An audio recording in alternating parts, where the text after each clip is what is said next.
প্রেমের জালে ফাঁসিয়ে মুসলিম মেয়েদেরকে বিয়ের প্রলোভন দেখিয়ে তাদের সাথে শারীরিক সম্পর্ক করা অথবা মুসলিম ছেলে পরিচয় দিয়ে মুসলিম মেয়েদের বিশ্বাসের সুযোগ নিয়ে বিয়ে করে মুসলিম মেয়েদেরকে গর্ভবতী করে তারপর পালিয়ে যাওয়া কিংবা মুসলিম মেয়েদেরকে কোনো পতিতালয়ে বিক্রি বা ভারতে পাচার করে দেওয়া যেন ইসকন সন্ত্রাসীদের মূল মন্ত্র হয়ে উঠেছে।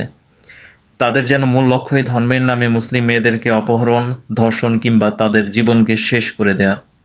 ভাগোয়া লাভ ট্র্যাপ নামে তাদের নিকৃষ্ট এই মিশন যেন ছড়িয়ে পড়েছে সারা বাংলাদেশে। কিছুদিন আগে নোয়াখালীর এক আলিয়া মাদ্রাসার মেয়েকে এক হিন্দু ছেলে মুসলিম পরিচয় দিয়ে প্রেমের ফাঁদে ফেলে টানা 20 দিন সংঘবদ্ধ ধর্ষণ করে যাত্রাবাড়ি এক পতিতালয়ে বিক্রি করে দেয় শুভজিৎ নামের এক ইসকন সদস্য। মাদ্রাসার একজন ছাত্রীকে বিভিন্ন প্রলোভন দেখিয়ে প্রেমের ফাঁদে ফেলে তাকে দীর্ঘদিন যাবৎ বিভিন্ন জায়গায় আটকে রেখে ধর্ষণ করা হয় এবং পরবর্তীতে পতিতালয়ে তাকে বিক্রি করে দেওয়া হয়। এটা নিয়ে এলাকায় একটু ভালো আলোড়ন সৃষ্টি করে। সে লক্ষ্যে আমরা আমাদের কার্যক্রম শুরু করি, আমাদের গোয়েন্দা নজরদারি বৃদ্ধি করি। এখানে একটি বিষয় ছিল যে মেয়েটি মাদ্রাসায় পড়াশোনা করত এবং ছেলেটি ছিল অন্য ধর্মাবলম্বী, হিন্দু ধর্মের। তো এখানে তার পরিচয়টা গোপন করে এই প্রেমের কাজটা করে।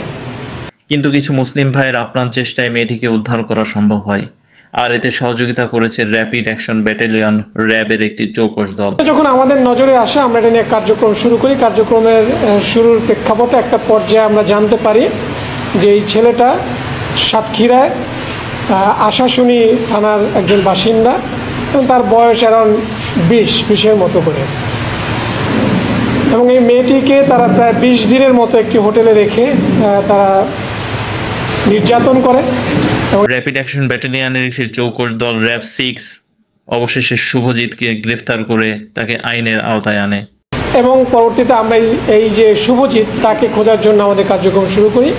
এবং গতকাল আমরা জানতে পারি যে শুভজিৎ সাতক্ষীরাতে আছে এবং সে যখন সোশ্যাল মিডিয়াতে এইভাবে যখন প্রচার শুরু হয় তখন সে যখন বুঝতে পারে যে আইনশৃঙ্খলা বাহিনী তাকে তার পিছনে লেগেছে এবং তাকে খোঁজাখুঁজি শুরু করেছে, তখন সে গত কয়েকদিন যাবতই পার্শ্ববর্তী একটি দেশে পালিয়ে যাওয়ার চেষ্টা করে।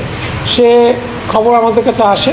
পরবর্তীতে আমরা আমাদের গোয়েন্দা নজরদারি, আমাদের র্যাব 11-এর তৎপরতা মাধ্যমে আমরা তার স্থানটা শনাক্ত করতে পারি এবং সেই শনাক্ত অনুযায়ী আমরা এখান থেকে আমাদের যে র্যাব 6 আছে সাতক্ষীরাতে সেখানের একটি টিমকে আমরা বলি এবং সেখানে র্যাব 6-এর একটি চৌকস অভিযানিক দল গতকাল সন্ধ্যার দিকে একটা অভিযান পরিচালনা করে এই শুভজিৎকে আইনের আওতায় আনতে সক্ষম হয় এবং পরবর্তীতে আমরা এখানে নিয়ে আসছি এবং তার বিরুদ্ধে যে আইনানুগ যে প্রক্রিয়া সেটা প্রক্রিয়াধীন রয়েছে। শুধু নোয়াখালী নয়, বাংলাদেশের প্রতিটি জেলায় ছড়িয়ে পড়েছে ভাগোয়া লাভ ট্র্যাপ নামের এই সংঘবদ্ধ দল। আর এদের কাছ থেকে আমাদের মুসলিম মেয়েদেরকে সতর্ক থাকতে হবে।